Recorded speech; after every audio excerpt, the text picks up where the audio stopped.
He came up to me, and this was from the school district that I used to be in. So it wasn't my specific school, but it was the same school district. So it meant a lot to me to be in there. He came up to me, 14, 15-year-old kid, shook my hand like a fully grown adult, like just responsible, chest up, posture up. He said, "I think you just saved my life. Thank you so much for coming in today." And he walked away.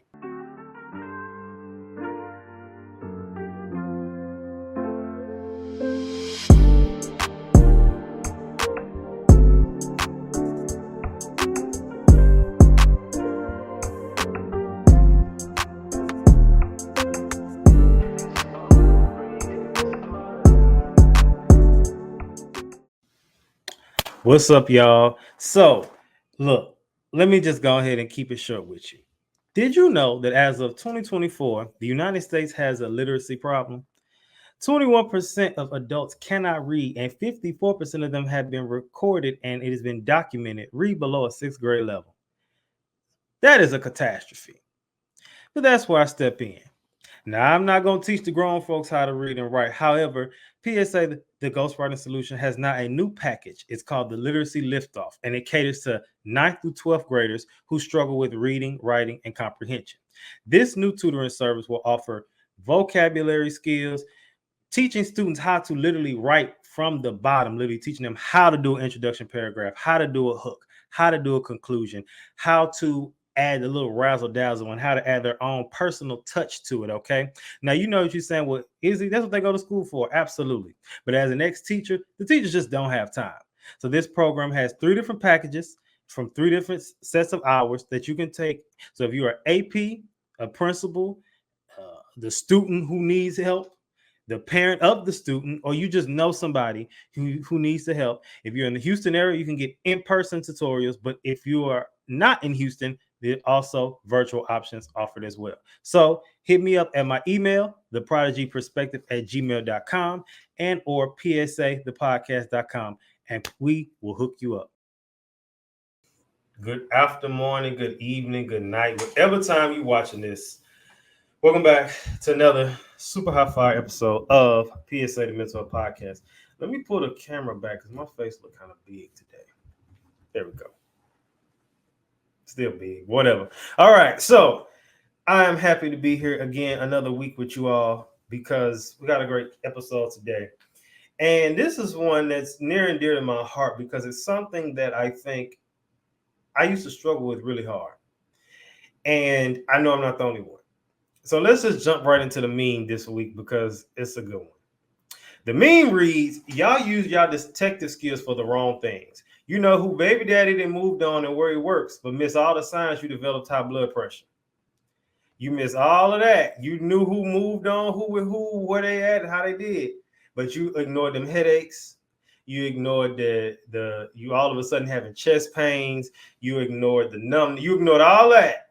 And just thought like, oh, maybe I'm just feeling away.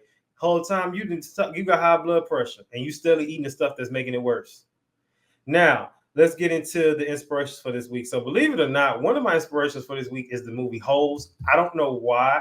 I think maybe because of like them digging and getting, trying to look for something. They didn't know what they were looking for. But I'm going to get more into that later because I have another analogy I want to make with that. But just hold on.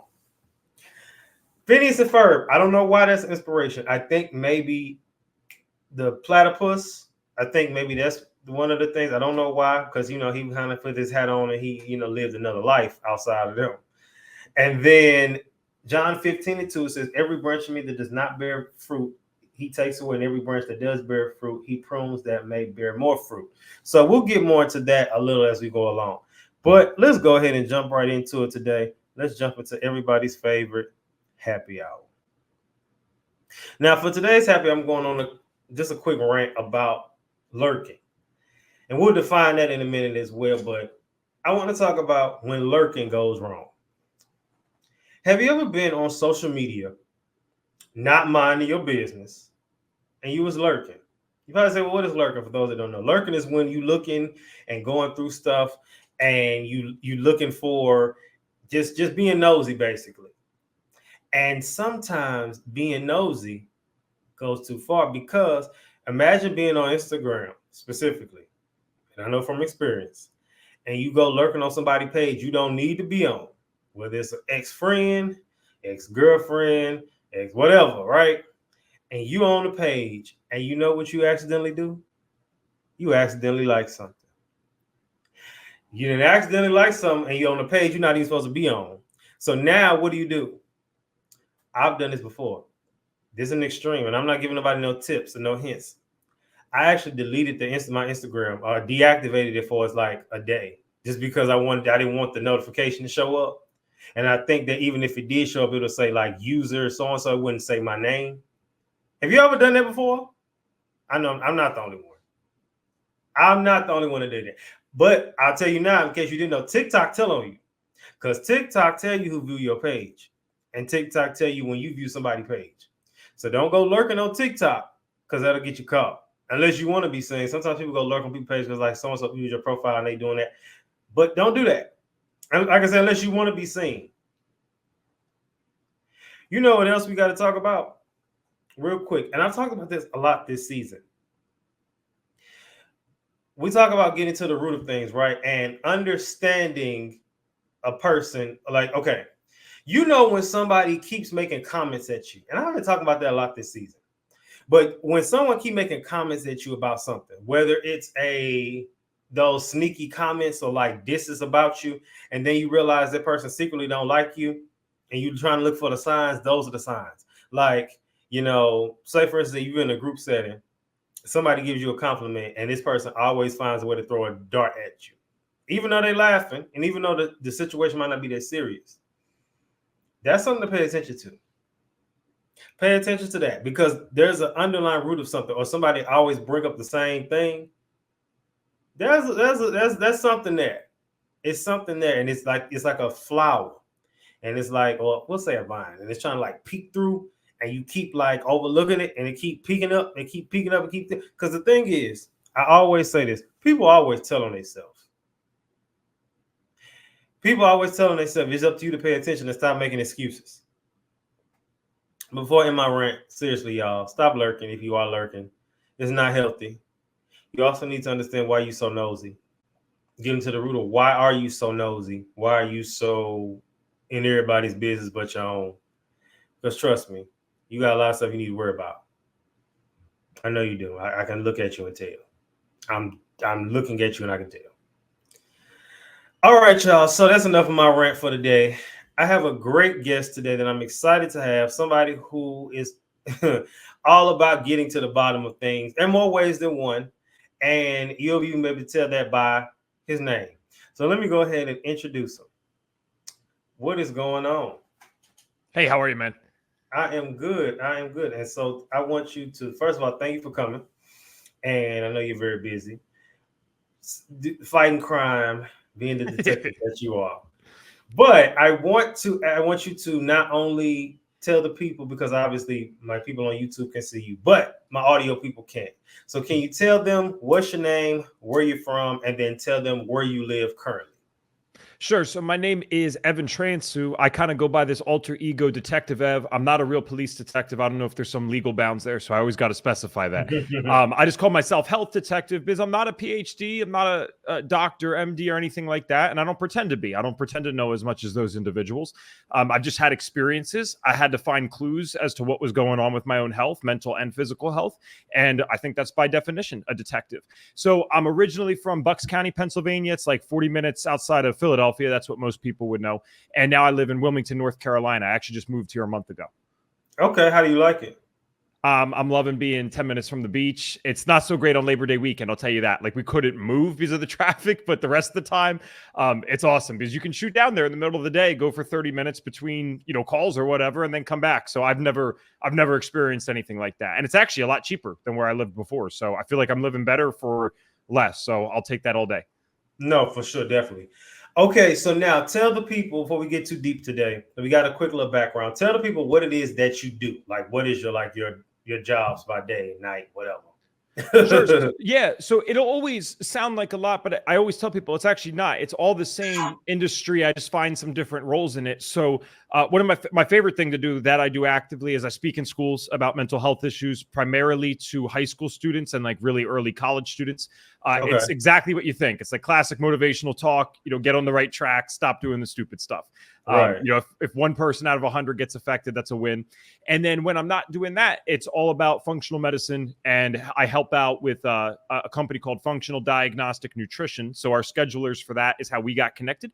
And I do a podcast over there, and we just interview people who have been through wild health challenges, often things they were told could not be cured or resolved. And now these people will get on the podcast. I mean, they've been symptom free for 10 years. And so it's all stemming from just the passion of the things that I dealt with, physical and mental health issues, like I said. And I go into all these things now, and I do some digital marketing stuff for functional medicine practitioners. But all of that combined is really just under the idea of how do we help people with their health. Okay, helping people with their health and physical, mental, and then that's good, because a lot of times I think that and like I said earlier with the whole friend thing, and like I said, so many ways we can go with this. We overlook things, and we just do that. I think we make excuses. You know what I'm saying? You might get a severe headache one day, you might let that go, but then if it keeps coming up, it's like, what is my body trying to warn me? You know what I'm saying? And I think that our bodies are natural detectives, and they are trying to show you things, and we have to. Well, they're not necessarily our body are natural detectives. We're natural detectives. We just overlook things, and we make excuses for things. But the warning signs were there. You know what I mean? You can go as extreme. I was watching an old episode of Living Single yesterday, and they were talking about how they were trying to figure out that the neighbor was a murderer. And they were like, and they were stalking her. And they're like, she's doing this, and this is missing, and this is missing. And they actually, built a case against her. And then I think it ended up coming out that she was. But again, it was the signs were there. We just ignored. So I think that's good to know. If nothing else y'all get from this episode, get that. Okay, so you mentioned briefly about young people, and as an ex-educator myself, and even how you made the comment, if you have 5,000 kids and you only touch one, that you did something, because you don't know what that one person can do. You just don't, right? So you have been an advocate for young people and helping young people and understand the root causes of their health challenges. And again, with health, it's not just physical, y'all, it's also mental, because we overlook that as well.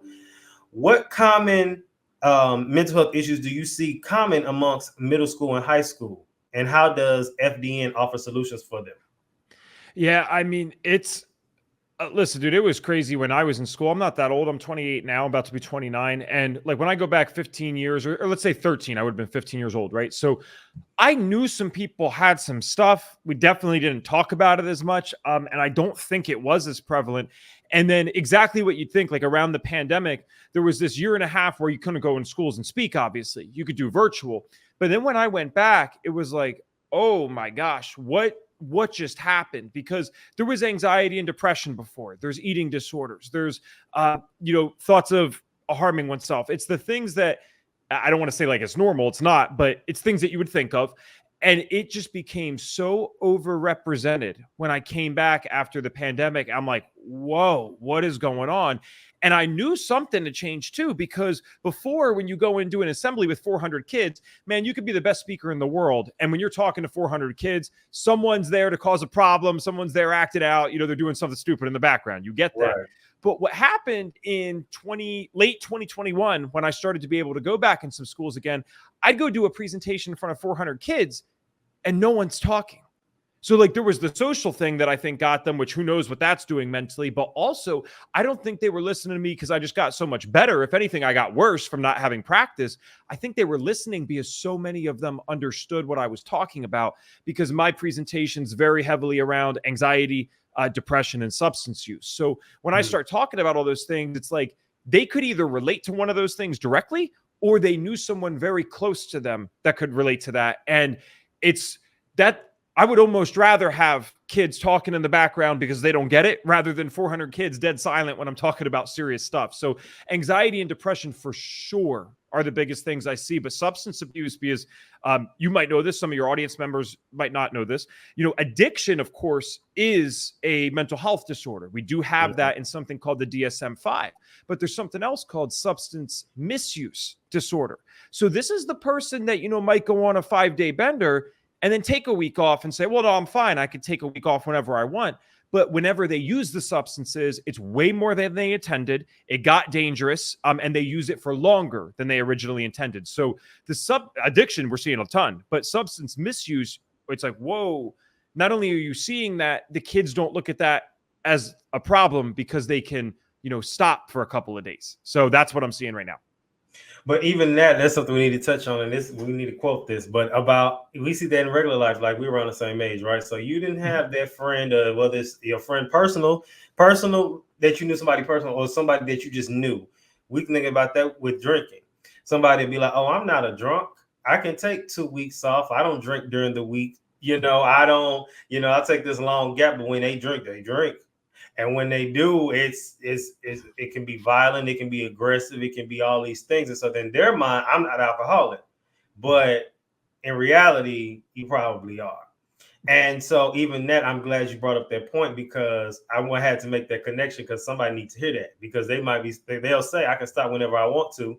And you might can for that little period, but when you get on it, it's something you just don't need to really be doing like that. And again, I'm not against people having drinks, but when it changes you to like that, you might need to hang it up. Just throwing it out there. All right. So now, once again, you are an expert getting to the root of health challenges, and it's doing your due diligence and research through functional medicine. So before we get into any further questions, can you explain to the audience what functional medicine is? Yeah, and that's a great question, because I don't think there's yet a dictionary definition. So it's probably good to figure out what the person means when they say that. I look at functional medicine as the best of natural and Western medicine. So what does that mean? It means we're not going to be dogmatic. If someone's having 5 panic attacks a day right now and they can't even leave the house because of that, I'm not going to sit and say, "Oh yeah, Johnny, like you need to take some herbs in this supplement, right? And you'll be fine." No, that's stupid, man. This person's suffering, and they need a life jacket. You can almost look at it. They need that life jacket right now to keep them afloat. And so I don't necessarily believe it's bad for someone to use, even strong medications. Like people will talk about the benzodiazepines and SSRIs. So that's like, your Xanax, Valium, Zoloft, Prozac. Those are pretty strong drugs. But I do actually believe, even if someone who suffered through this and healed this stuff naturally, I believe there's a time and a place. But where we mix in the natural medicine is saying, okay, little Johnny's got 5 panic attacks today. Let's give him his life vest. But should someone really be dealing with 5 panic attacks a day? In fact, should someone be getting panic attacks daily at all? Functional medicine would say no. And it means that we need to investigate further to figure out what led to that. So give him the life jacket, but the investigation is figuring out, okay, how did he get in the water to begin with? Let's pull him out of there. So I know that analogy is a little cheesy, but I hope that makes sense, because it's just mixing the best of both worlds.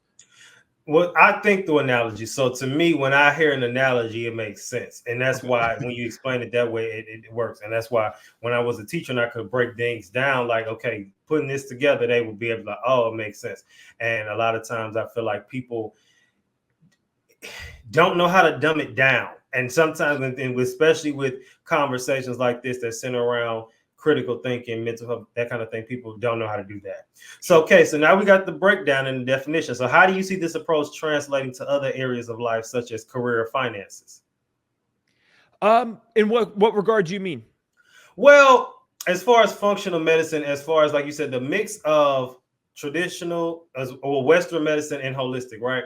So you made the comment about, like, somebody on paper, they might not be able to, on paper might say, like you said, oh, well, they just need this, but it's like, I don't know if they just need this. They may need a little more, or I don't know, they might need this. So as far as, like, how do you think that this approach works or could work, as far as when you're approaching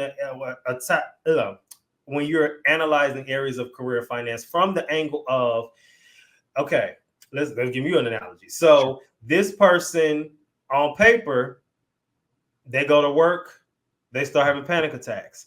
They go to work, they can never get their work done, or every time they go into work, they take it out of work. They're at home because they hate their job that much, or they may hate the people there. Let's just be honest, it happens. And they're having dreams. They're having dreams that are very dark, and then they go to work, and it's just like it's just not there. You know what I mean? What would be your suggestion for that? Because we have a lot of people that watch this show that hate their job. Wow. Okay. I love that you asked that, because I think you should be thankful and grateful for circumstances in life, regardless of how bad they were, because there's always something that you can turn it around with. Now, I don't want to speak ignorantly. There's people that have been through 10 times worse stuff than me. They might not agree with that. So I'll speak for myself, I guess. What I'm saying in regards to finances and career is that I am thankful for the things that I dealt with because, honestly, man, from 5 to 18 years old sucked. Could have been worse, but it kind of sucked, health issues wise. And then at 18, when I got some of that freedom to actually go explore and go learn some of this stuff, I very quickly found out how to turn this into a career. I've always kind of had an entrepreneurial mindset. So it was almost natural for me to take these solutions that I was learning and say, okay, how can I go help other people with this? And, oh, by the way, I can be lucky enough to make some money with it. So I think if people hate the work that they're doing, there's two things that we need to do. One, and this, man, you got to get deep into the motivational stuff for this. This is like you just search motivational speakers on YouTube. You start here. So you make the best out of what you have, but you got to be grateful for what you have. Now, that's true. At the same time, though, I'm not saying that you should make something that you absolutely hate into a fake passion. That's not authentic, right? We want to make the best out of the situation that we're in. But I think people do have passions. I think they know what it is if they really dive deep into kind of their psyche. And what you need to do then, the second thing is make a plan for if this even takes me 10 years to figure out what effort am I putting in on a weekly or monthly basis to get there. And again, I got lucky at 18 because I got indoctrinated with personal development stuff from these mentors that I was lucky enough to have in my life. They showed me these books. They showed me the audio tapes. And I'll never forget this. There's a motivational speaker. I don't know if you know are you familiar with those types of folks? Yeah. All right. There's this famous one, Les Brown. And he said, I'd rather be, okay, you know Les Brown? Yeah. Nice. Awesome. All right. Most people have no idea what I'm talking about. So this is great. He said, I'd rather be prepared and not have an opportunity than to have an opportunity and not be prepared. But that's going into my mind at 18. And I'm just listening to this guy on repeat. I'm like, oh, I get that. That means, what if the right thing does come into my life 5 years from now and I haven't been practicing or preparing for that? Well, now it's the worst case. I got the opportunity for my passion, but I never did it. So I started practicing because I love public speaking. I started practicing public speaking by myself in the shower, in the car. I would do free presentations for like 5 people if I could get them to show up. And what's funny is it did take, I was 18, 20. So it was exactly 5 years, almost to the day. 5 years in, I finally got someone when I was just talking to them about mental health. They said, have you ever thought about speaking? Now, I tried not to cry tears of joy and look like an idiot because I'm thinking in my head, I've thought about this every day for 5 years straight, every day. I've not missed a day. And so when they said that, I'm like, yes. And they got me involved in this nonprofit. That was kind of my big break with it, right? So you don't make a lot of money with it. It's a nonprofit, but you made something. You could get paid to do what you love. And so that preparation, though, for 5 years is what allowed me to go take that opportunity because Evan Transue at 18 was nowhere near ready to be speaking at that level that nonprofit demanded. So career and finances, again, you make the best out of what you got. I was driving Uber. I delivered for Amazon. I worked in restaurants. Like I did jobs that are low skill jobs. And I don't mean that rudely. What I mean by that is it's a low barrier to entry. Most people can get a job doing Uber. Most people can get a job delivering for Amazon. Now, I'm not condemning that. I did all those things for years. I'm saying that when I was there, I made the best out of it. When there was no one in the car in Uber, I got personal development on. When I delivered for 8 hours, 10 hours a day with Amazon, it was all day. That's what I had on. I could listen to music about miserable stuff and make myself feel worse, or I can listen to things that are going to get me out of this situation to get to the next thing. So I'm sorry for kind of the rant there, but I actually love that topic almost more than anything else nowadays. I love helping people with health, but that passion side, man, that you could be eating all the right food. You can go to bed at 9 p.m., wake up at 5, go to the gym first thing in the morning. If you hate what you're doing, 40, 50, 60 hours a week, because let's be honest, that's how much a lot of people are working nowadays. That'll kill you faster than any bad diet, any bad sleep schedule, whatever. Do all that stuff. Make sure you're taking care of your health. But when you go to work every day and it doesn't feel like work, like Izzy, you're not doing this because you're bored. You're doing this because you love it. That's a whole different way to make money, man. Yeah, definitely. And like I said, and you said made to come about some rant. No. That's the point. I want you to, when I bring people into those passionate conversations, that's why I say I did something right. So, awesome. and I know that conversation helped somebody because that is a question, like I said, and I've been talking about that a lot more frequently on the podcast because I know not even I know that's a topic people want to talk about because so many people do hate their jobs and they don't know what they want to do. Now, thankfully, even for some of the people I'm around, including myself, like even when I had a job, I knew what I wanted to do. And so, but some people really, and I was working towards that. But some people really don't know. And even I'm 30, but some know some people that are 32, 33 even, some 35 are at this place where they don't know what it is. And I think we get started, brought this up on here before, but I bring it up again. Some people are so caught up in, which is nothing wrong with that. Getting married, having a kids, having a family, that's great. But then you get so lost in that, you miss your God-given purpose because now you're 42 and you're like, what am I here to do? Because you didn't, and this is not knocking kids and family because people still hear that and take offense to it saying like, that's nothing. That's not what I'm saying. That's a part of it, but you still don't know what it is you're called to do. And now you're just, and it's some people who didn't get their big break till they were 30 or 40. But like you said, like Les Brown said, if you weren't prepared, it'll feel more like a curse than a blessing when it does come, because now all these doors done open and you ain't ready. Yeah. And that, I can't even imagine what that would have felt like. So I'm glad I took that advice. And I know you mean this. So to your point, guys, if you are 42 listening, it's not too late. What we're saying is if you could start earlier when you have all the energy in the world, like, man, again, we're 28 and 30 right now. Holy crap. I realize I don't have as much energy as I did at 10, 12. Like that's, you wouldn't think at this age, especially with how healthy I am now, as being a low energy age. And it's not. But compared to that, I'm like, man, this does go down a little bit. So you want to do it when you have the most energy and ability to take risk. You can usually take a little more risk at 20 than you can. If you got the wife or husband with kids, that's a lot. There's a lot going on there. So never give up. There's a famous story of Colonel Sanders. He actually only got KFC going at 65 years old. So don't tell me that it's too late, because it's never too late. But there are more optimal times to start. I think we can all be realistic and agree on that too. No, for sure. All right, so moving on. When we was talking about, you briefly discussed the Health Detective podcast. So so real quick, and it's just, so is that a studio you have? Is it a co-host? Is it just you? And is that a studio, or how does it? It's just me. We have Tracy Williams, but she'll never shout herself out. She is my awesome assistant that helps me with everything. Cause like I'm the person that can get on here. I'm not the person that does all the organizing stuff. She helps me with all that. So we started, man, 4 years ago because I got a certification through that company called Functional Diagnostic Nutrition. That was the one that helped me with my health issues, my mom with her health issues and all this stuff. And so when the pandemic happened and I saw the schools immediately slowing down, I don't know about you, but I didn't know how to perceive the pandemic, right? Especially in our age. Like we have seen some wild stuff in our life. Like you would have been, what were you, like 8, 9 years old when September 11th happened? Like that's about the crazy. I was what grade was I? I was like 2011. No, that was 2001, September 2001. So I was in second grade. So I was about 7.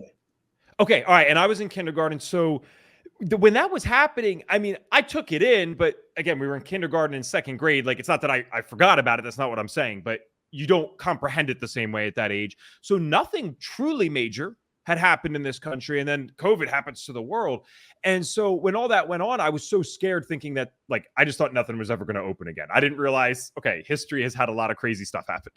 I thought we're all closed forever. So I reached out to FDN and I said, hey, I know you guys remember me. I graduated a few years ago.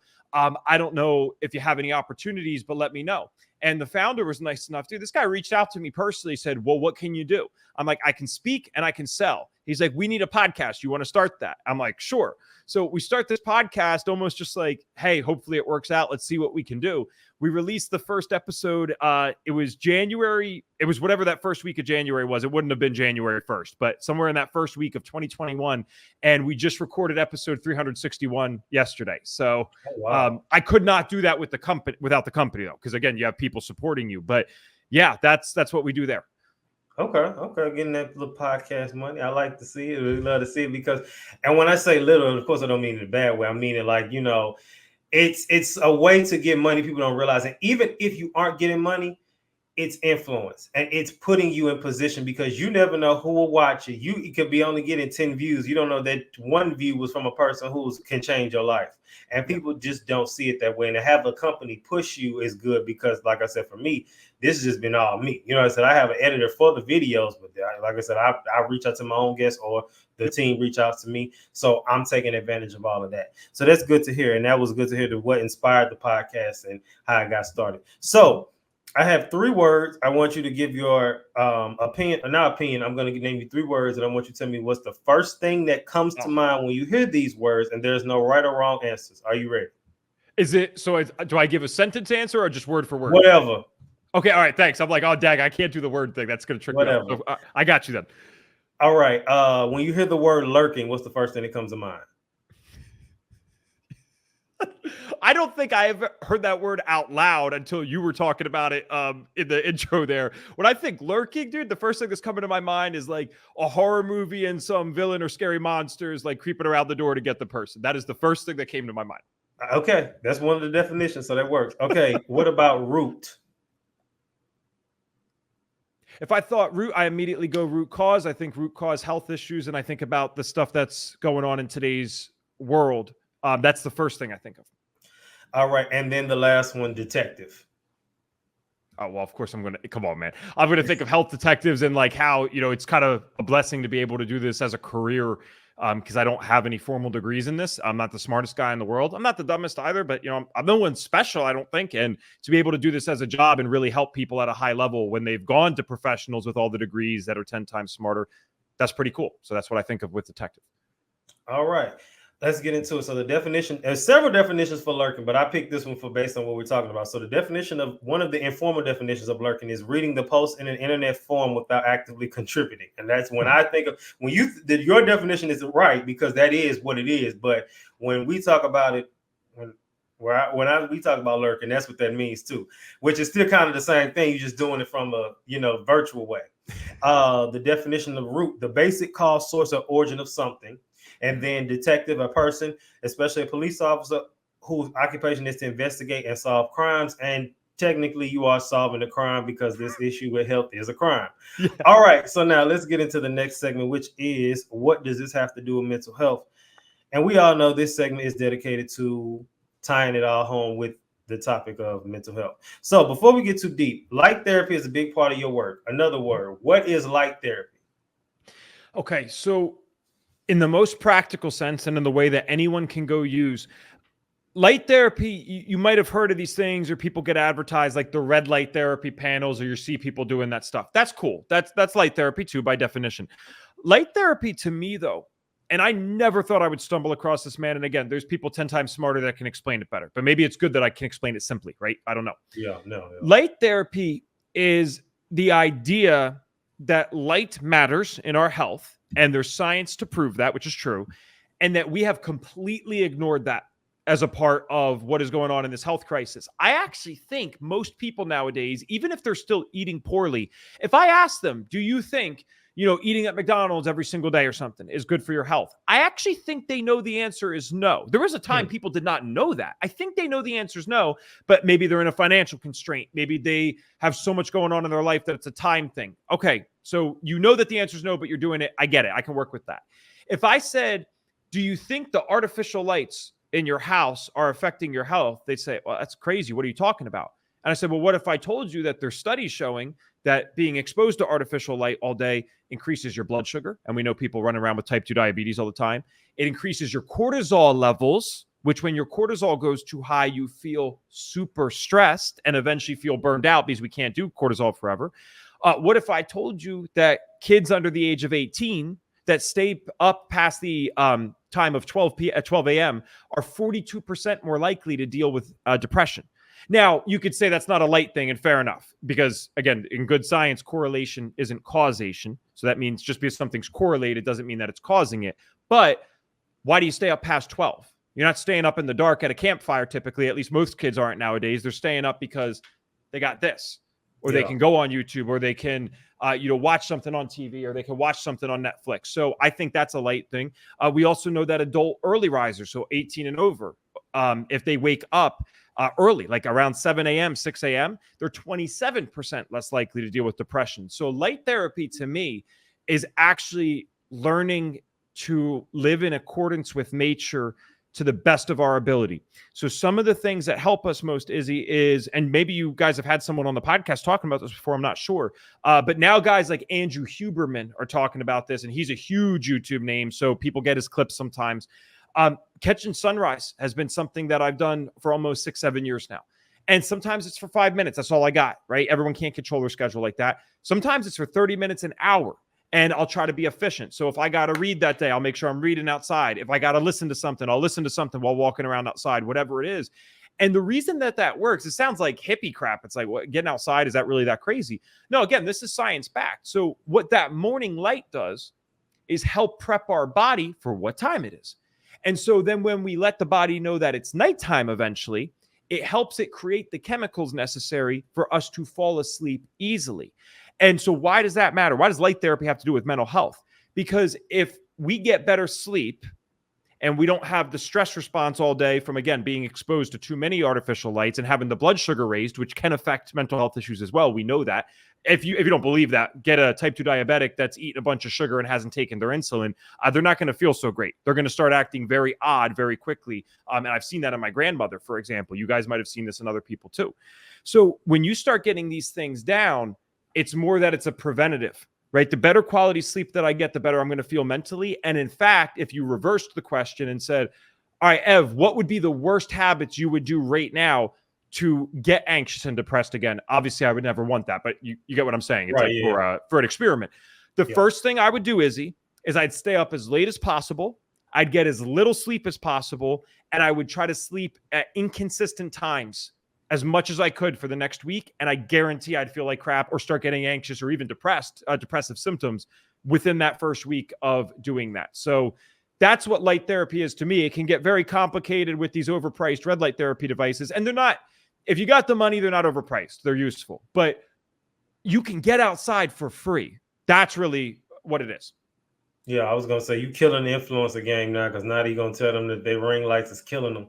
But no, I definitely, I get it. And it's definitely something that now, three totally different people on this podcast, you being the third. The first one, we had a sleep expert a while back, season 6, actually, who talked about, so this is a sign for me, who talked about lights and going to sleep. Then we had somebody recently, shout out to Dr. Jenny Ketchum Crooks, who talked about anxiety and talked about doing her challenge, which digital lessening digital consumption, which will then help not just with sleep, but just getting days and hours of our time back.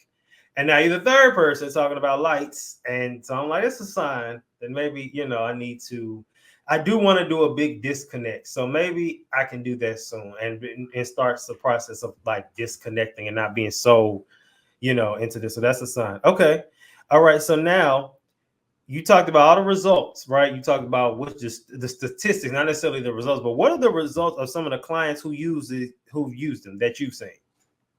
Yeah, man. I mean, well, I was my first client, right? And I swear on my life, because this will sound crazy to people that don't meet me. I know you believe it. I know you read my story. Other people, that's not what they're going to do. I swear on my life, what I'm saying is true. I had 7 different diagnosed conditions, physical and mental, at the age of 18. At the age of 28, I no longer meet the diagnostic criteria for any of those conditions, including multiple, which I were told were incurable. Like I would never get rid of this. And now it's been 8-9 years for some of them, and I do not have the symptoms anymore. And if I went to a doctor's office today and said, give me all the tests, doc, scan me, get the blood work, whatever it is, I will not meet the diagnostic criteria for any condition. So that's the first result. Second big result in my life was my mom. My mom, my dad and I talked, and we didn't think my mom was going to make it past the age of 60, man. I mean, she was way sicker than me. And it got to a point where my parents had spent so much money that they didn't have, AKA credit, to try to get her better. And it still didn't work. That when she saw the transformation in me, she's like, well, wait, like he dealt with, like me, he dealt with a lot of the same stuff I dealt with, except I'm like 20, 30 years more on this journey and it's gotten even worse. Man, if he could reverse it, I wonder what could happen to me. So we got her on that path. My dad and I went from thinking my mom's not going to make it to 60 to now she's calling me doing spin classes 3 times a week. She's got so much energy, she doesn't know what to do. So that's family stuff. Clients outside of it that I'm able to share their story because they've shared it publicly. So that's why I'm legally allowed to. One of my favorites is my friend Amanda. So Amanda actually had a traumatic situation. That's what's interesting, because sometimes I don't take on mental health clients if there's trauma because I don't think I'm the most qualified person. I'm using labs. I'm looking at lifestyle. But Amanda's father had passed away. It's terrible, man. Had passed away in a house fire when she was like 11. So The family comes home, the house is gone, and the father's passed away. I mean, it's awful. Now, she came to me probably, she's a few years older than me. So I don't know. She was probably 27, 28 at the time. This is several years back. And she told me about this. And of course, the first thing I'm thinking is like, all right, you don't need me. You need therapy. You need all this stuff. And you deserve that. Now she's like, Ev, my mom was into mental health. She knew about it. I've been going to therapy for years. I've done that stuff. And I'm not saying that it doesn't work. It does. But I'm telling you, man, there's something more here. And so I believed her. I thought she knew herself. So we run the labs. And here's the thing. Lifestyle factors can contribute to a bunch of stuff going wrong with our body, but chronic stress from trauma can also do that. So sometimes these clients, they'll do all the mental health work in terms of the medications and the therapy, but now they're left with this slew of bodily issues that are still contributing to their symptoms. So she was on something called an SNRI. And for those that don't know, I mentioned things like Prozac, Zoloft, those are SSRIs. SNRIs are kind of, they're similar, just a little bit different. So whereas one's just serotonin, that kind of happy molecule, this other one is serotonin and norepinephrine. So you can think of like adrenaline. So she was on this thing, could not get off it for more than 3 days without literally feel like she's going to die, crying spells, thoughts of self-harm, all this stuff. We worked together for about 5-6 months. She starts having headaches, but everything else is going well. And I'm like, why would she be having headaches when she's doing so well? And so I'm doing my research, looking all this stuff up. And I find that one of the side effects from the SNRI could be a headache. Now, I'm not a doctor, and I did not tell her to get off meds, nor can I tell her to get off meds. But I kind of wondered, I said, you know, this medication's been working for her forever, but maybe it was because she was unhealthy. Now that she's healthy, I wonder if it's actually doing too much. So she goes to her doctor. Her doctor says, all right, you know, when you've been off this stuff before, this hasn't worked so well. And she's like, I know, but hey, what's it going to be? 3 days, I feel bad. I can always get back on the medication. So they agreed together to get her off the medication. But after 3 days, she didn't have the crying spells. She didn't have the thoughts of self-harm anymore. She did have, to be clear, unfortunately, mild withdrawal symptoms from the SNRI itself. That can do that. But that was all par for the course and expected. She did not have those depressive symptoms that she normally had. So, I mean, I could go off for a while, but with that one in particular, that was so cool to me because, one, it's not a family member. It's not someone that's doing this all day and, like, is obsessed with it. She has a whole separate job outside of it. But two, trauma was such a big part of her life that I kind of thought, I'm like, well, what can this functional medicine side do for someone like that? Like it needs to be resolved otherwise, but that's not the case. The case is, again, mixing the best of both worlds. Thank God she had that life vest at 11 years old. She's a kid, man. No one should have to go through that. But also thank God that she learned about this natural stuff in her 20s, because she might've been on that med forever otherwise. Definitely. And that just goes to show you, like, you know, there's a big debate on medicine and not taking medicine. And of course, as two people who are advocates and you know, you got certification, so it's a little different than me. But, you know, people in this industry, they'll say, well, you're not a licensed professional. You can't be telling people to get off medicine. But in the same breath, just with anything else, you don't want to be dependent on that forever. My good friend, she's a life coach certified and a therapist certified, both. Sure. All right. She's a mental health therapist. So throwing it out. This is what she told me. She's actually told her clients, like, she didn't want her clients to become too dependent on her. And one of her clients, she actually like, I'm going to have to start letting you go because we've gotten too dependent on me. And I'm supposed to be an assistance, not just, you know what I mean? And so that's from a therapist. So, and actually I might get her back so she can say it herself. But so we have to just think about that, because you shouldn't be too dependent on anything. The only thing I want to be too dependent on in my life at this point is God. If it ain't God, I don't want to be too dependent on no person, a substance. That's just me. I know people might take offense to that, but it is what it is. Yes, okay, so how does this tie in with mental health? So the first one, how does get into the root of things tie in with mental health? So it improves relationships and social well-being. It says, according to how healing family trauma improves mental health from Psychology Today, addressing the root cause of familial and social conflicts can dramatically enhance mental well-being, particularly by improving interpersonal relationships. When men confront and heal from unresolved family trauma, emotional baggage, they can form healthier and fulfilling relationships. This reduction in social isolation and increase in emotional support are key contributors to better mental health. The second one says, reduces substance abuse and coping mechanisms. So it says, root cause of addiction and their impact on mental health, published by the NIDA. emphasized that many individuals use substances to mask underlying emotional pain or trauma. When young men address the root of their emotional struggles, such as unresolved trauma or depression, they are less likely to turn to unhealthy coping mechanisms like substance abuse. Tackling the underlying issues reduces dependence on substances, which can significantly improve mental health and long-term emotional stability. So even with that, like although they're talking about negative drugs, those drugs she were on was still drugs. So people tend to cope with it and then just use it. And I have to take my depression medicine or my anxiety medicine, and it's like, do you want to be on that for the rest of your life? I'm all for things being for a season, but after a while, even like we're working out, you don't have a trainer the rest. Well, I know where you're going with that. Yeah, it depends. I might take that one back. But you don't have we so accustomed, especially people in my community who've been accustomed in the Black community, where like it's almost like they have made their afflictions like a love interest in some way. So let me explain. It's almost like, oh, I got diabetes. I can't do this. Almost like you're happy. It's almost like older Black people sometimes are in environments where they're like, it's almost like they're happy to have these illnesses. Like, it's like they brag about them. Like, oh, I got the high blood pressure. Oh, I got the diabetes. Oh, I got this. And it's like, you okay with that?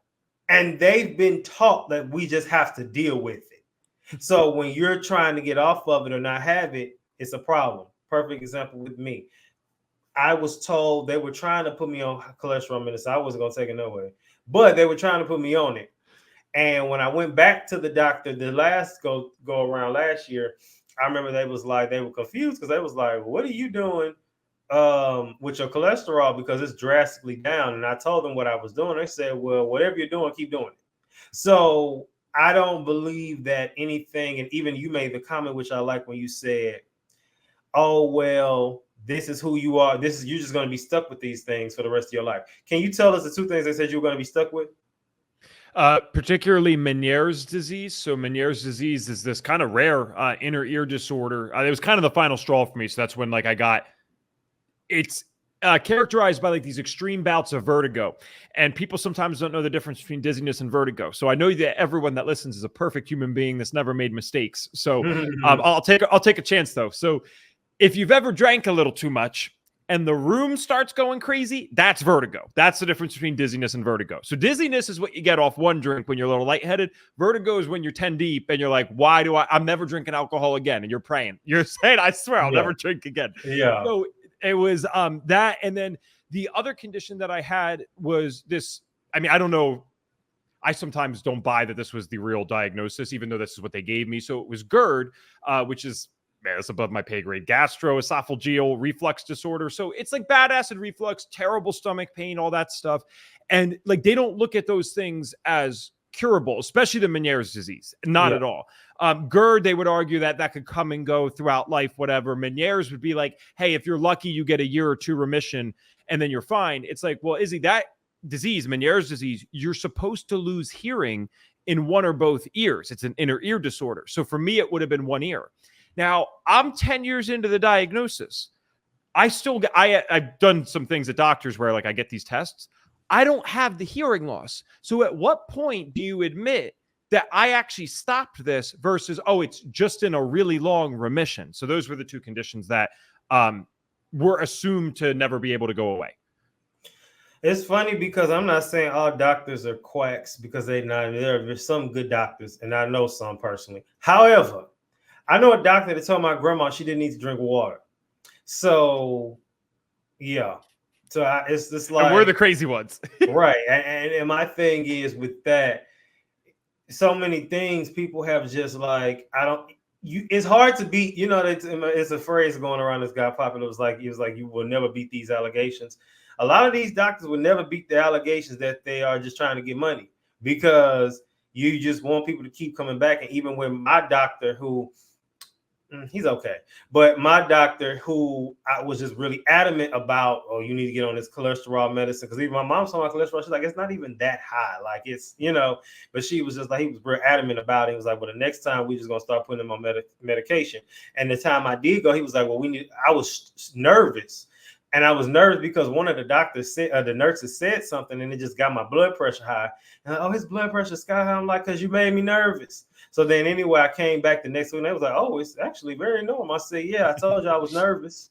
Yeah. And because you said something like, I forgot what they said, but it was something that just had me just go through the roof.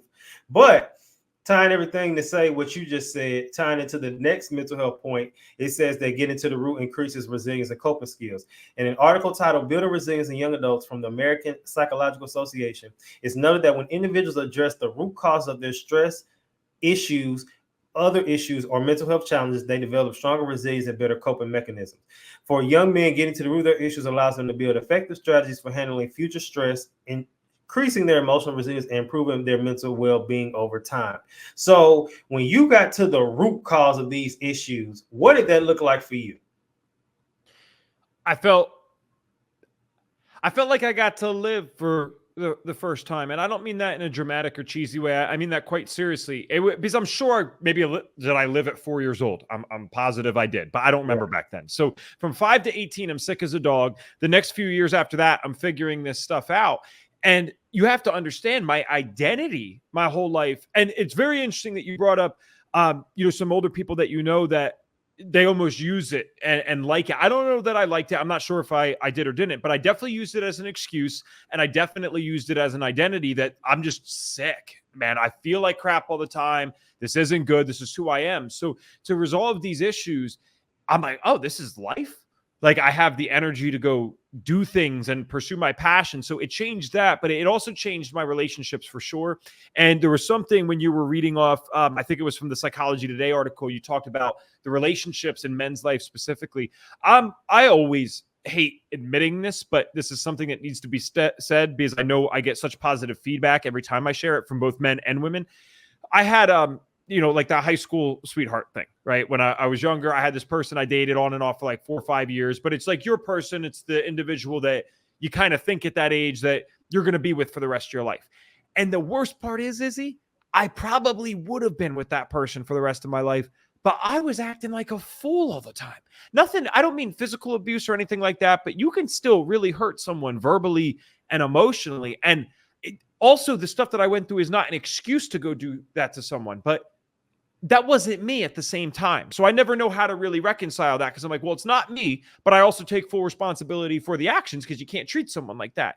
And, eventually that person had enough of that hurt that, they left my life. And so that was a powerful lesson in and of itself. But just getting healthier has made me able to sustain healthy relationships. And I got married just a few months ago now. And I've been with the woman that I'm with right now for, 3 years. And it's just a healthy relationship. And thank you.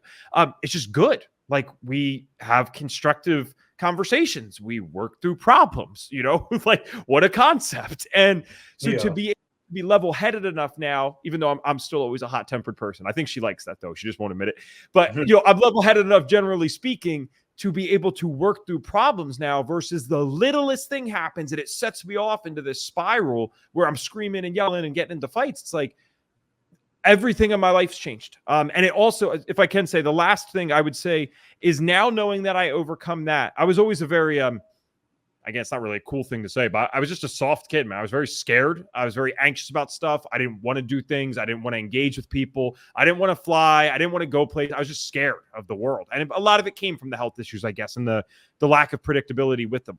But when I overcame the health issues, it gave me like a semi David Goggins mindset almost, where I'm like, I feel like I could do anything. Like he talks about the cookie jar, right? I love his book, Can't Hurt Me. He talks about the cookie jar. And like, I know it's not as extreme as him, but I do feel like I can pull through this when like, I've been scared to fly. I was scared to fly for 12 years and then get on a plane because of it. And now this is very expensive, so I'm doing it slowly. I'm pursuing my private pilot's license, not because I'm so excited about it, but because I'm like, I'm going to beat this. And when I got in that small plane and I'm like, arm to arm with the pilot because they are literally smaller than cars. I mean, it's all, well, not the whole plane, sorry, but the area that you're sitting in with the other person, like it is smaller than a car. And so you're flying, it's freaking you out because it's so terrifyingly small. But I pull out the cookie jar. I'm like, nah, dude, what are you talking about? You got arrested. You went to juvie. You got kicked out of school. You built your reputation back. You went and spoke in the same school district that kicked you out. like that. And that's not to get ahead on you and get arrogant, but it shows that I've overcome stuff.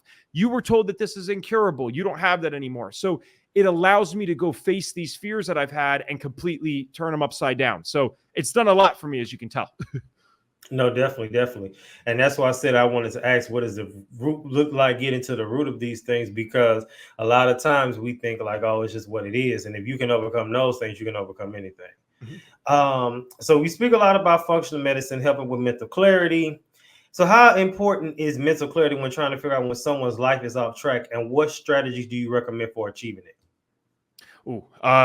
Well, if you're always in a fog, it's kind of hard to analyze what you're doing on a daily basis. And so I would say it's essential for getting your life on track.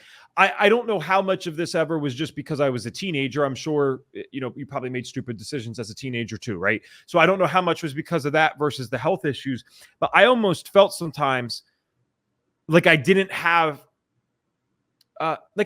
self-awareness. It was almost as if I just kept making the same stupid mistakes and I was incapable of learning from them. And it actually took that high school girlfriend leaving my life. That was like, bam, it hit me. And all this self-awareness came flooding in where I realized I am responsible for my choices. I am responsible for the outcomes that I get in my life right now. That doesn't mean that some people don't get lucky or some people don't get unlucky, but generally speaking, I'm responsible for my choices for sure. And I'm usually responsible for my outcomes. So when you can think clearer because you're healthy, you're able to make those better decisions. If I got someone, again, going back to that diabetes example, if I got someone that has undiagnosed diabetes that's running around with 200-300 blood glucose levels every day, which you'd be shocked how many people are doing this. It's not safe, but people are doing it. You can't even make intelligent thoughts for yourself. Like, you're so on this roller coaster emotionally of highs and lows. You can't even get stuff on track because you're so inflamed. Like, your brain's just off. So then you ask, what are some things that people can do to start with this? I mean, listen, that's a whole series and season of podcasts in and of itself. Here's some of the main stuff. I don't want to insult people, so I want to word this right. We always know what we can be doing better in our life. Yeah. You say, what do you talk about? No, I don't know as much as you about health or as much about Izzy in terms of how to educate students, maybe, right? Because you went to school for that probably to learn that. I don't know as much about that. Well, right, there's experts. But if I asked you right now, quiet room, and you actually have to answer me, what's one thing that you could do better right now in your diet? What's one thing you could do better for your fitness? What's one thing that you could do better for your finances? What's one thing you could do better for your relationships? I mean, I don't need an answer from you, but like, if I asked you that specifically, couldn't you answer all those things? Yeah. So could I. I'm a health guy, and so could I.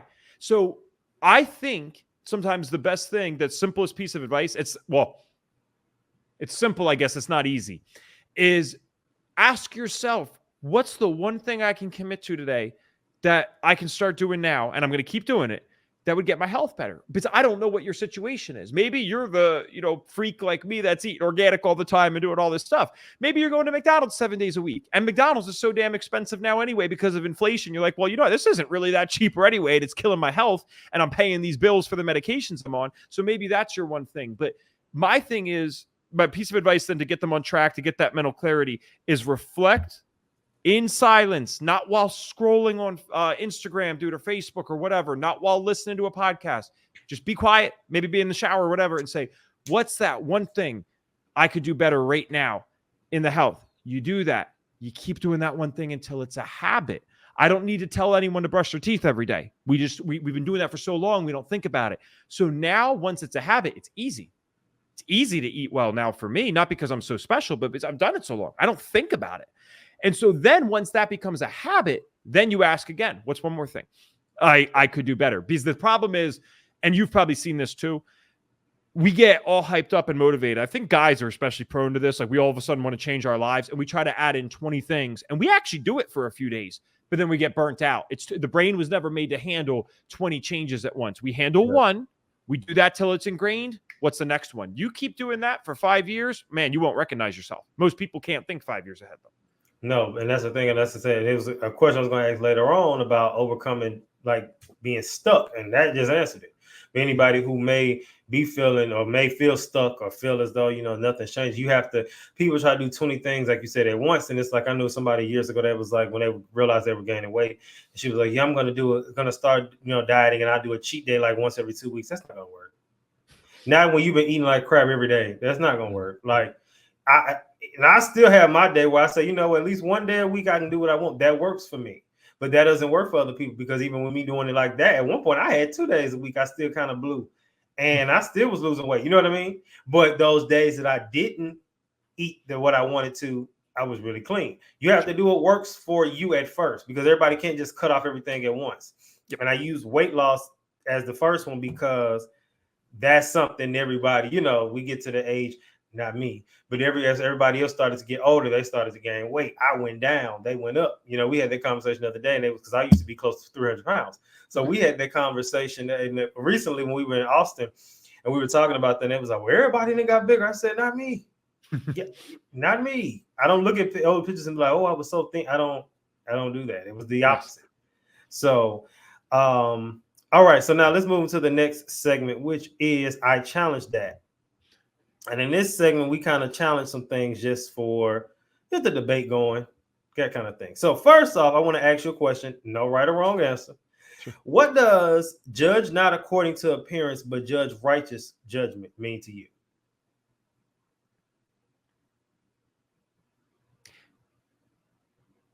My gut tells me that goes deeper than appearance. And what that means is don't judge people by things that can't be changed. Judge them on what they're choosing to do, right? Now, you talked about weight, right? You could lose weight. What you can't do, dude, is change your genetic facial structure, right? I can't change that. I mean, I could get surgeries. I guess that's crazy, right?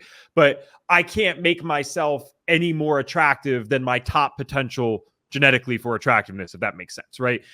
So I think what that means, and I mean, I read the Bible, but I'm not a biblical scholar by any means. I would imagine that's more about, what am I choosing to do versus the things I can't change. If someone's, deformed, right? A few people unfortunately come out like that, out of every 1,000. Who am I to judge that person for something that they didn't choose? They didn't do anything to deserve that. But at the same time, if someone is abusing someone in their life, if someone is knowing that they got all these health issues and has the opportunity and the means to make the changes and doesn't do it, that's a different circumstance for sure. So that's what that means to me. Okay, good stuff. So let me go on that as well. So I think what it means, especially in relation to this conversation, if we judge things by the root, right? And by the root of the issue. So for instance, we see it all the time. You see these fit people, super fit in the gym, muscles, body crazy. You know what I'm saying? They look great. We judge by appearance. They're healthy. They might think they're healthy. Whole time you hear them stories about those people that drop dead at 22, perfectly healthy. And you by appearance, you'll say, oh, well, how did that happen? They're healthy. Sure. Whole time. In some cases, some people do have good genetics and they eat like crap and do a whole bunch of stuff. And they just working out and it just looks right? Also, those people doing those additives, sometimes, I've been leaning off of energy drinks. It was one point I did them every day. So where now I might do one, I did one Tuesday, I might do one today, tomorrow maybe. But from someone who's doing it every day at one point, that can't be healthy. Of course, you can get away with it for many years, but after a while, it'll cause problems, right? But that I know one guy, super fit body, like I said, drink C4 every day. I'm like, you know what I mean? And so I think but I know what that means is basically we need to get to the point where we stop judging by appearance, even with mental health related things. They look fine. They're running their businesses. They're healthy. They're financially good. And then you find out this person committed suicide and you're like, well, what happened? And a lot of times we overlook the little things. And what did I say earlier? Although I was laughing at the beginning, talking about the signs, people are always telling themselves, if you really pay attention, you'll be able to see something. Something always shows up, even in the subtle things, and we overlook them because we allow ourselves to be like, well, it doesn't look that way, so it's not that. So I think I wanted to bring it up from that angle because I think that's sometimes easily overlooked. Now, in your personal experience, now you already mentioned that both you and your mom had various health issues. She's doing spin classes 3 times a week, you say. Yep. So, well, one, my question is, how old is she now? If you don't mind, sharing, just so we can, see how she's doing, where she, from where she came from, and then what was it like for the process in uncovering the root causes for her, and how did they translate into you now solving problems for other people? My mom is 56, so she'll be 57 in October. And I'm only saying that because every day matters right now, because we thought, we might not have her at 60, and she's literally better off than she was 7 years ago. So that's cool. Right. In terms of the process that helped her, I got connected with this woman, Jen, and Jen is the one who introduced me to functional diagnostic nutrition. So it was only right that when my mom and dad became open to this functional medicine side, I said, you got to go work with Jen. And listen, there's a variety of reasons for that. One, working with family's hard because you start making excuses with each other, or you're harder on them than is justified. But two, Jen just knew more than me at the time. So I said, listen, it's going to cost money, unfortunately. I know you guys have spent more than we have, but please trust me on this. You saw what happened to me. Just trust me on this. So she did that. And functional diagnostic nutrition, it teaches a set of labs, what we call our foundational labs. So we look at hormones. We look at what's going on in the gut. Gut health is a huge thing nowadays, right? People are talking about that. So we figure out what's actually going on in there. We basically see what are going on in some of the main systems of the body that get affected under chronic stress of any type. So we looked at those things for her. And it's hilarious because my mom had been like to doctors left and right. She had her thyroid removed, right? She had a surgery for that. No one ever thought to look at all this other stuff. And it's like, dude, she had a parasite. And that's, by the way, a lot more common than people think. She had a parasite. She had bacterial overgrowth. Her hormones were completely tanked. Like her body, like literally was burnt out when you look at it on paper. She's operating every day, pushing through and trying, but her body was not actually outputting the hormones necessary to keep her healthy. So we worked her through that. We started with the diet stuff, little changes here and there, right? Not 20 things at once, as we talked about, just little changes here and there. Jen walked her through the coaching. And Izzy, that coaching program was 9 months. And my mom, without exaggeration, was probably 60, 70% better after those 9 months. And I would still argue that she continues to get better to this day. She was sick for many decades, so you're not going to get this better overnight. But that was about 3.5, 4 years ago now that she worked with my friend Jen. So again, those 9 months after those 4 years started, that's when she was like, okay, wow, huge results here. And I would still say she's chipping away a little 1-2% here every week. Okay. Every month. Every month. Every month. Good stuff. Good stuff. Okay, now, so let me ask this because we got to spice it up. What are the biggest misconceptions you've encountered when talking about functional medicine and light therapy, especially in the context of mental health? Oh, that's perfect. I can spice this up for sure.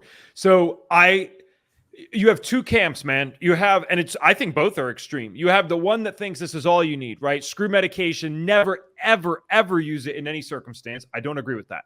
Then you have the other camp that says, well, it's stupid to believe that you can, heal this stuff naturally, or that this is something that you wouldn't need a medication for. And I don't agree with that either. So the biggest misconception is that the mental health issues that we're all experiencing in today's world, because there's so many people out there experiencing it, are purely because of social media, traumas, and just accurate diagnoses. So what I mean by that is, and now you might not agree with this, you probably don't, but one of the biggest arguments is that, the reason that there's so many mental health issues now is because we've gotten more better at diagnosing. This was always a thing. It's like, okay, I do believe mental health was always a thing.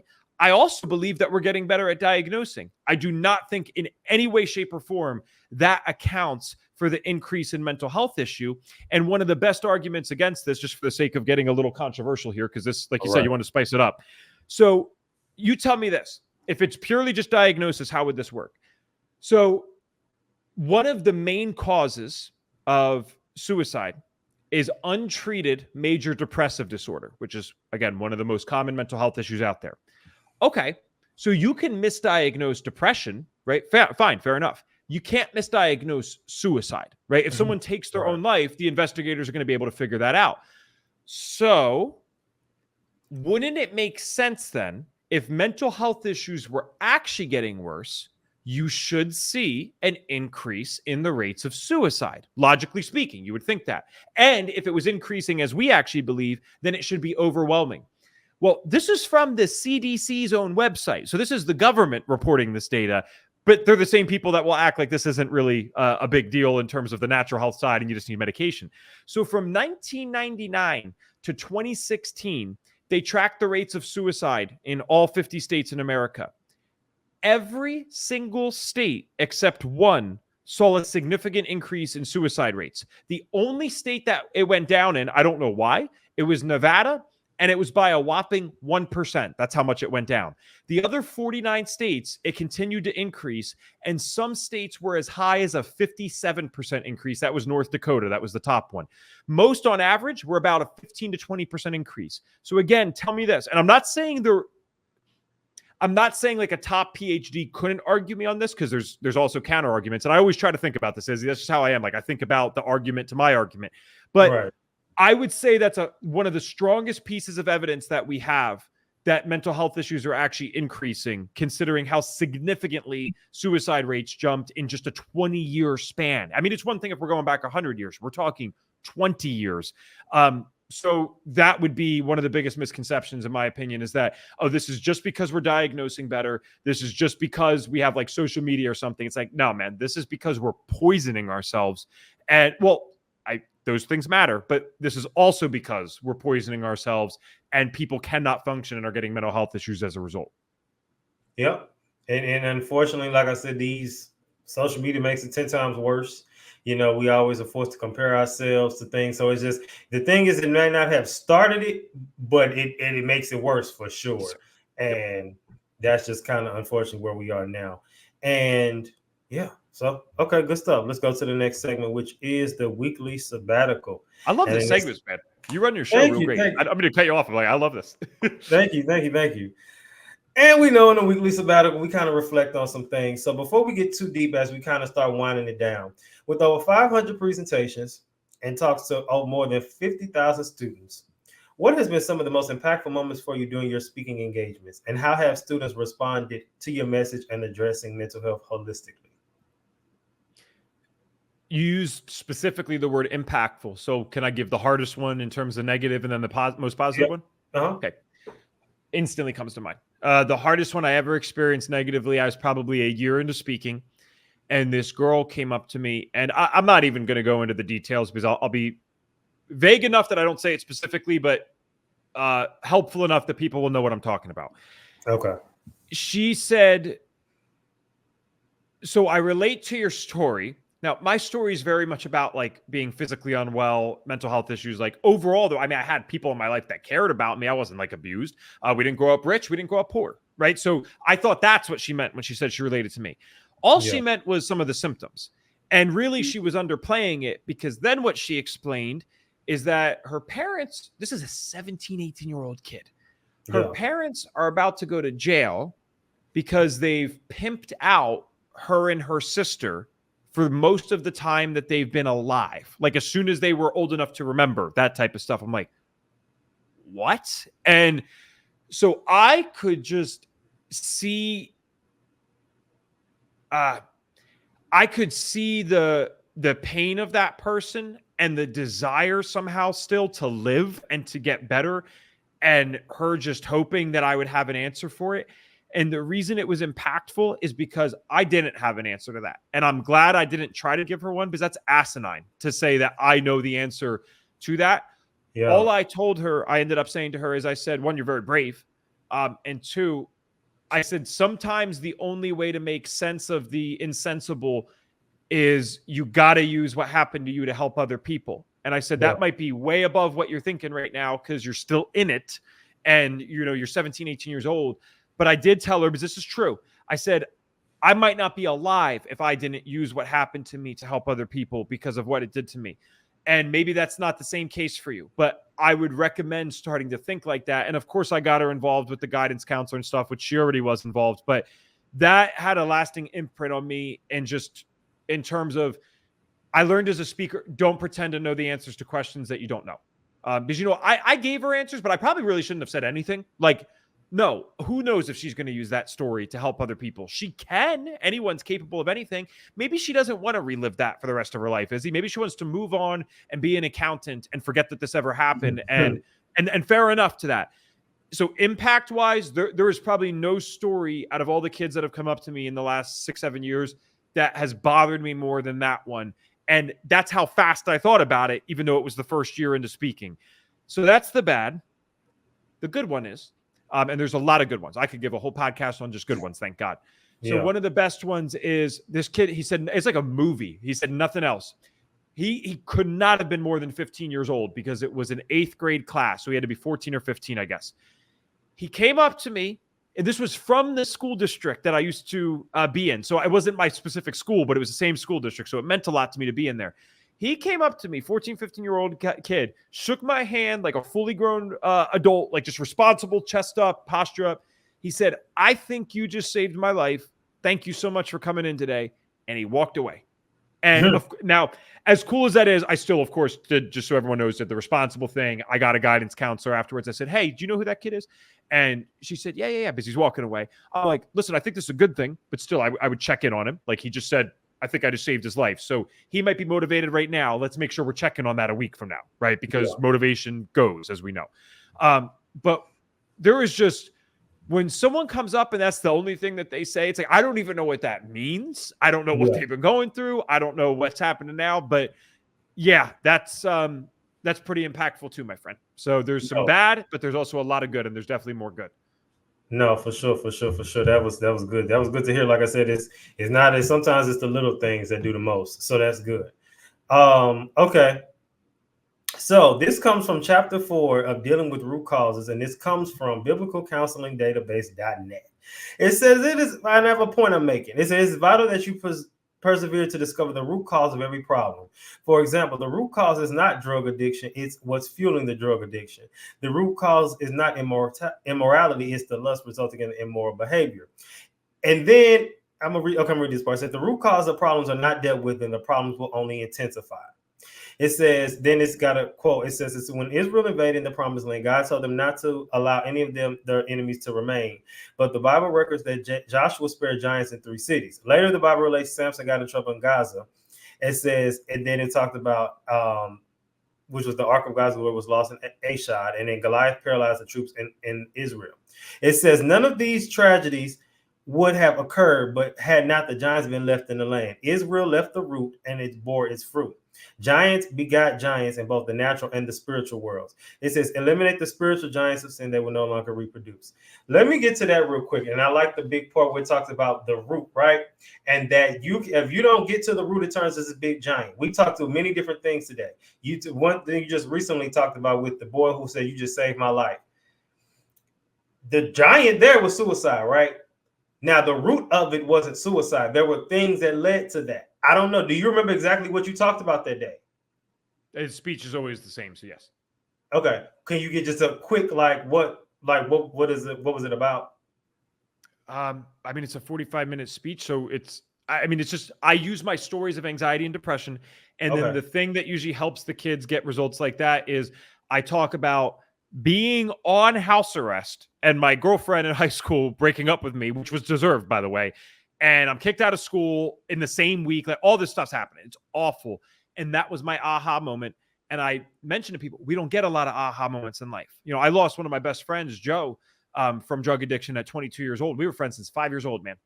And he didn't get the aha moment that I got. So I say to them, if you get one, if you're lucky enough to get one, you don't take it for granted. You use it. And so I think that's probably what connected with him that day, is just like, dude, let this speech be the aha moment. Don't wait for the crap to happen. Or if it's already happened, you're still alive. Thank God. I know you're alive because you're listening right now. So It's usually that gets them to change something.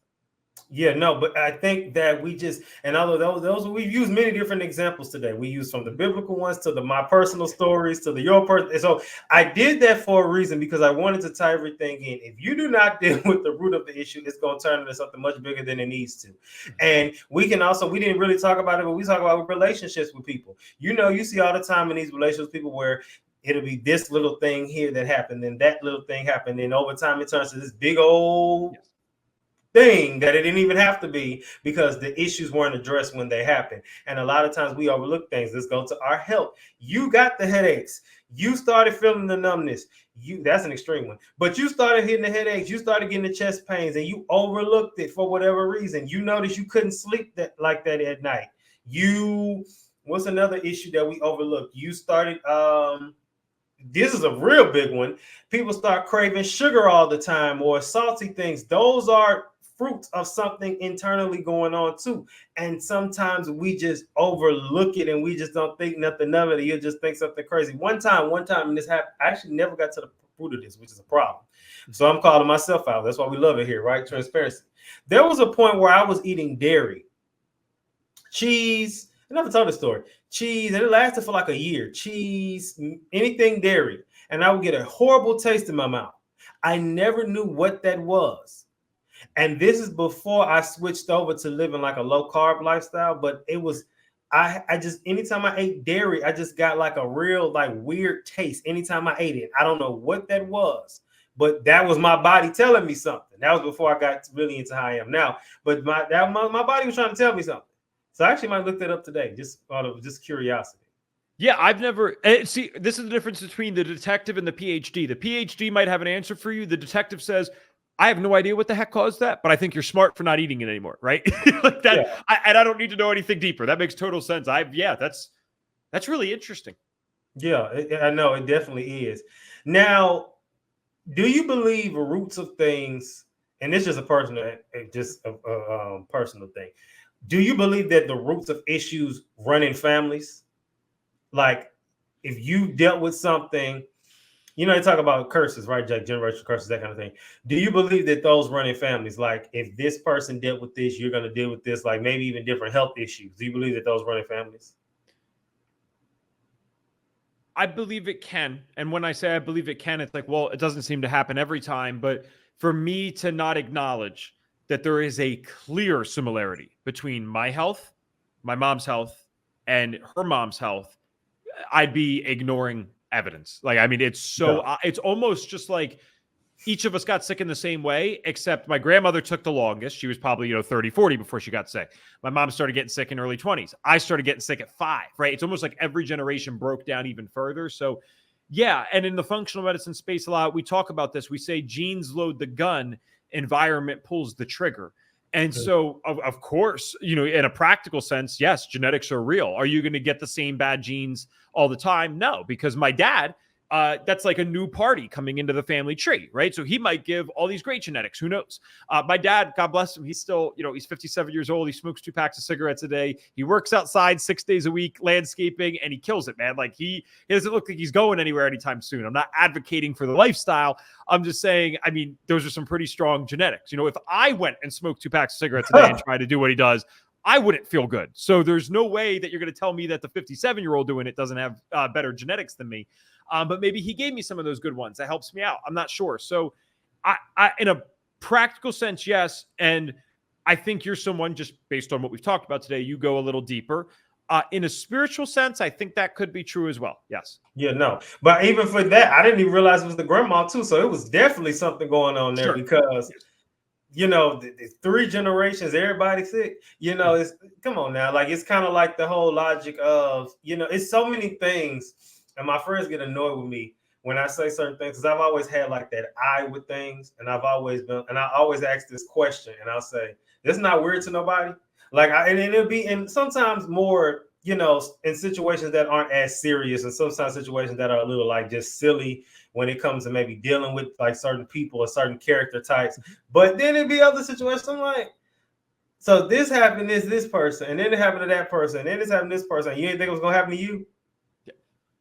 So it's like, and even the serious situations, like I said, the sicknesses. So I'm trying to think what runs in my family. I know in my family for sure what runs in, especially on my dad's side, I believe, is people struggle with like letting stuff go. Everybody, like my mom, she says it's because she forgets stuff. So that's probably what helps her in the long run.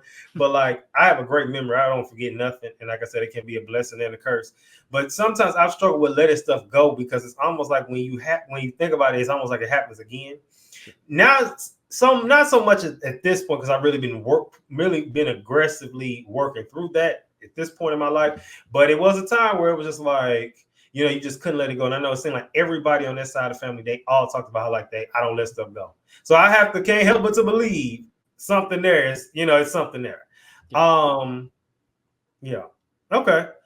Now, as we wind down today, I have to ask, we could assume, because you stated it, just based on your experiences, but it's probably just a simple answer. Why do you think it's important for young people, especially the middle school and high school students, to learn about the root cause of their health issues rather than just treating symptoms? Because I think kids are way more receptive to this than people believe. I mean, I find sometimes, you know, working with the 60-year-old adult about the health issues, dude, they're stuck in their ways. Not everyone, but a lot are stuck in their ways because they've been doing it for so long. It's that habit. It's the bad side of habit, right? Where you've been doing something wrong for so long that it's very hard to break. Dude, kids want to feel good. And I find they're very receptive and open to what I have to say, especially when I'm not talking at them. Like, I build rapport. I show them I'm on their side too. I'm not talking to them like a parent or something. I'm just saying, hey, this is what I went through. It's similar to what you're going through. This is how I solved it. Do you like it? Great. If not, no worries. And it's that kind of laid back approach that I think makes them resonate with it. So it's important because we could change a whole generation. These kids are the future. And I look at the schools right now, I'm like, dang, man, the future's got a lot going on. So, you know, we got to help them out right now. And I think there's so many of them that are struggling that genuinely, honest to God, they are sick and tired of being sick and tired. And they are way more receptive to these changes than people could believe, but they are especially prone to being influenced by their peers. So they don't want to lead the charge, but I promise you they actually want to be a part of it. So we just need those leaders to step up and say, no, we're going to do this, man. We're going to stop serving kids. When I was in juvie, Izzy, the food there was as good, if not better, I swear on my life, than the food that I had at my high school. And I didn't grow up in some terrible area. So the food at the high school is supposed to be decent, you know, and it was awful quality-wise, even, you know, compared to a juvie. So what the heck? Like, this is what we're feeding the kids all day and then wondering why they act like this. I mean, it's important because it's the future. It's important because they deserve it. And it's important because I think they're actually receptive to this. A lot of them are. Definitely. And I think that's funny because their food is terrible. But I think that is just interesting because they are the future. And I think that they go through the most because I feel like the people who go through the most are going to be used the most. And so I hope, you know, God willing, that they make it through, because sometimes they get led to take themselves out, which I know is obviously demonically influenced, but they get led to take themselves out because they had so much. Because imagine if you took yourself out. Imagine if someone like me who struggled with suicide ideation for a very long time ended their life. You know what I'm saying? So many things wouldn't have been able to get done. So it's good that people get to see the other side of that with suicidal ideation and things. So, final question for today. What steps can people take to start identifying the root of their life's obstacles? The first step, I do believe, and I might be speaking ahead of you, is first being tired of being tired. Like, that's the first time, like, I'm tired of this. But what's the other steps you think? If you have the funds, do some lab testing, and you don't have to do that through someone like me. There's a million FDN practitioners out there or other coaches that are doing that stuff, but you want to find someone in the middle ground, because, you know, a lot of the Western medicine folks, with all due respect, are not going to run the tests that we would look at. And at the same time, some of these coaches have not taken their education seriously enough to really be qualified to look at those things. So find that right person and take the time. And that's the option if you have money. If you don't have any money to blow on it, that's okay. I've been on both ends of this. So what you can do then is, you might not always have the same assuredness as you would with labs. Like, labs are objective. You see, this is red, this is bad. Okay. You might not get the same thing with this other method, but you have to be willing to experiment and trial and error. Like, you had dairy for a year and noticed that it was giving you that bad taste. So you stopped doing it. Now, can you tell me exactly what was causing that? No, that's what we were actually just saying, right? You'd be interested in finding out what did that. But you didn't need to know the exact answer for that to know, this doesn't make sense. This isn't adding up. This probably is not good for me right now. So experiment, say, and make it fun, dude. Like, get it with friends or something. Be like, yo, let's try to go the whole month. without eating this. If you break, you give me 100. If I break, I give you 100. Whatever, right? Now you got to hope that they're being honest too. You might have some friends hustling you out of $100, but you go for a month. What does it look like without dairy? Next month, what does it look like without gluten? Wow. I noticed that I felt a lot better on the no gluten month. I noticed that dairy didn't affect me just for whatever reason. Okay, so that's what I did. So if you have the money, test, and if you don't, you got to get curious. You got to experiment, and probably the best way to figure out which experiments you should be doing, because you might say, well, Ev, if I'm not into this stuff, I don't know what experiments to do. Think about what our ancestors' lives would have looked like. And then think about what you're doing on a daily basis. Anything that is not in alignment there is probably the place to experiment. So I've been sitting now for, an hour and a half. This desk was $100. It was cheaper than almost anything else at Staples. I got it on Amazon. I can click a button on this and it becomes a standing desk now, right? For $110, I got this thing. And so I will stand afterwards, right? That's the experiment is, hey, was I supposed to be sitting for 8 hours today? No. So here's the experiment. What happens when I stand?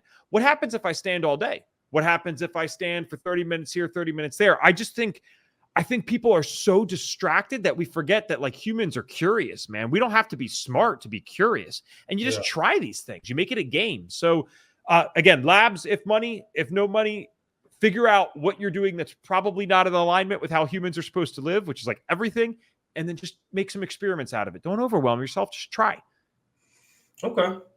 All right, let's move to the final thing for the audience. Y'all make sure y'all do this. Question and challenge for the week. Are you ignoring your own warning signs today? Reflect, what health issues or symptoms have you overlooked? It's time to get to the root of your well-being.